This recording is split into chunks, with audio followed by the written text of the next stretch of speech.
Bueno, y la pregunta que nos hacemos en relación a lo que decía Eduardo López, si hay bono para los jubilados para fin de año. Duhovne había dicho que no hace algunos meses. Eduardo Santi, buenas tardes, es abogado, previsionalista. Ingeniero. ¿Cómo le va, ingeniero? ¿Bien? Sí, bien, digamos, de salud bien. Digamos, la realidad es que cuando uno analiza toda esta realidad, se encuentra que la situación es muy compleja, ¿no? Es decir, para los jubilados no está previsto ningún bono, ni para las asignaciones universales, es decir, salvo que habían planteado de 1.700 pesos y 1.500 que se dio. La realidad es que cuando uno analiza lo que le han pasado a los jubilados en este último periodo, este último año, perdieron, uno que cobra la mínima, perdió 13.231 pesos. Unos 20 puntos, bueno, corríjame. Claro, si unos 20 puntos esos 13.000 pesos son 3 medios aguinaldos. Claro. El impacto es muy fuerte, digo, porque la realidad cuando uno habla de estos 20 puntos que perdió un jubilado en lo que va de este año, la realidad significa o todo lo que es su canasta de alimentos, o todo lo que es su canasta de medicamentos, o el 66% de lo que significa todos sus gastos específicamente de su propia casa.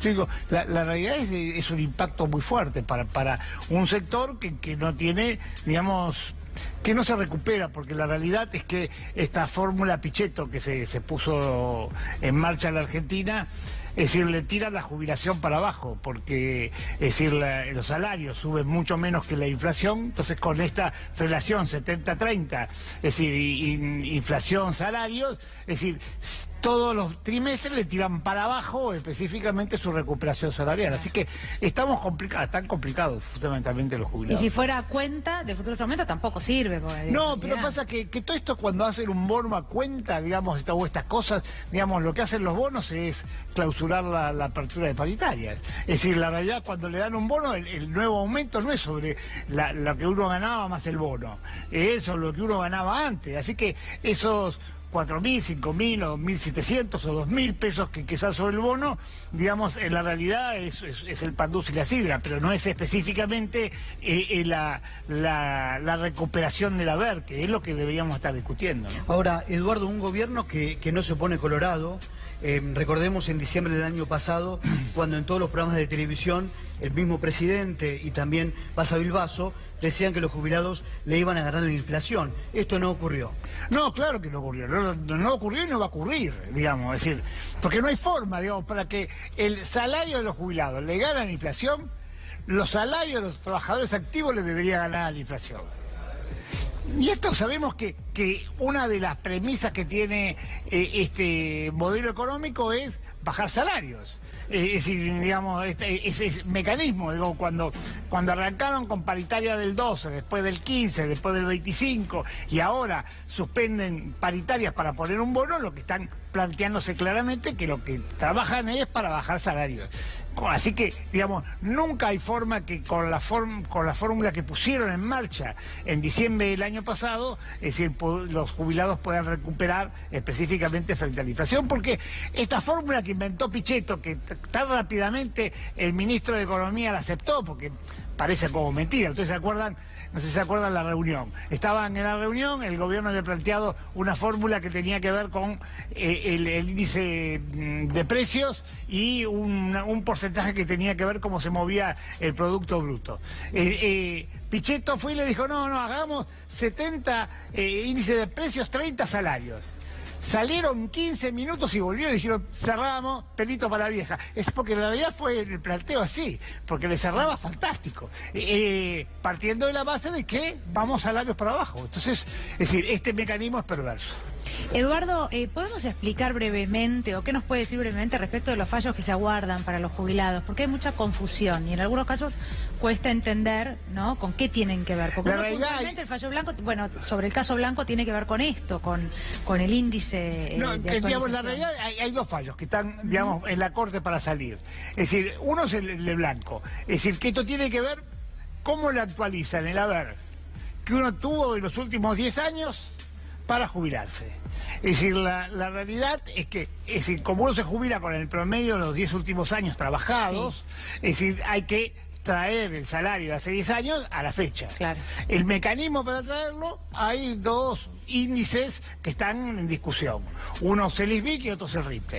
Es decir, la diferencia entre uno y el otro es casi entre el 35 y el 40%, depende del periodo que uno tome. Bueno, el gobierno hoy sacó en el boletín oficial una resolución, sí. Es decir, tratando de presionar específicamente a la Corte sobre este planteo. El otro fallo tiene que ver con el fallo Fernández Pastor, que está relacionado a los 10 puntos, 11 puntos que le robaron en marzo del año pasado. La realidad, en marzo del pasado, cuando cambiaron la fórmula, se olvidaron de actualizar tres meses, digo, se olvidaron, claro, entre comillas. Quedó, ¿no?, un periodo sin cubrir. Claro, la realidad estamos hablando de entre 9 y 11 puntos, depende de que uno tome, es decir, y esto es lo que está en discusión. Así que la Corte tiene esos dos fallos que son muy importantes. El problema es que si la Corte, aparte de fallar a favor, esto obliga a los 6 millones de jubilados a hacer juicio. Claro. Es una cosa perversa, ¿no? Es decir, porque lo que debería pasar ahí es que si esto sale, el ANSES debería asumirlo como una política de Estado y bueno, y resolverlo. No, digamos, invitar a los cientos de estudios de abogados a que hagan un fenomenal negocio, específicamente con empezar toda una tarea judicial que el jubilado termina cobrándolo entre 5 o 6 años, ¿no? Eduardo, ¿usted cree que el año próximo, por recomendación del Fondo Monetario Internacional, de paso contamos que están en Buenos Aires, una misión, ¿usted cree que el año próximo habrá una reforma previsional? ¿Esta es la que está por lo menos aconsejando el fondo? A mí me da la sensación de que el gobierno no tiene mayoría en el Congreso para poder imponer una reforma previsional el año que viene. Pero esto va a depender mucho de lo que va a pasar en las elecciones el año que viene. Si el gobierno a partir de las elecciones que viene consigue tener mayoría, bueno, todos los temas que se están discutiendo, específicamente aumento de la edad jubilatoria, aumento de la cantidad de años para calcular la jubilación, es decir, cambio del mecanismo para reajustar los saberes, el mecanismo para calcular cómo se actualizan las jubilaciones, todo eso va a entrar en discusión y seguramente se hará baja, digamos, es una pérdida de derechos. Así que, digamos, la gente tiene que estar muy atenta a este tipo de cosas porque, es decir, en definitiva, cuando está votando su destino, ¿no? Eduardo siempre trae sus plaquitas, sus hojas y nunca tenemos tiempo para dejarle mostrar. No, pero yo digo, pero la realidad es que, es decir, digamos, con este tema a mí me asusta mucho esto de que en este año se han perdido 13.000 pesos. Sí. El que ganaba la mina, que gana 8.600. Claro, es decir, 13.000 pesos es una barbaridad. Es decir, es un impacto tan fenomenal en el bolsillo de un jubilado. Es decir, que uno debería poner los números, porque cuando dice perdieron el 20%, la gente por ahí no tiene específicamente la noción de eso. Pero cuando uno va sumando mes a mes lo que fue perdiendo y llega a octubre de este año y se da cuenta que se perdió 13.000 pesos, es, digamos, toda la factura de gas, toda la factura de remedio, son 3 aguinaldos. Entonces digo, es decir, este tema es tan impactante para un jubilado que la realidad no tomamos conciencia a veces, digamos, decimos el 20% y no lo ponemos en valores, en kilos de carne, en litros de leche o en huevos, ¿no? Es decir, que esto es lo que vale. Eduardo, siempre es interesante escucharlo. Muchas gracias. Dale, hecho. Muy amable.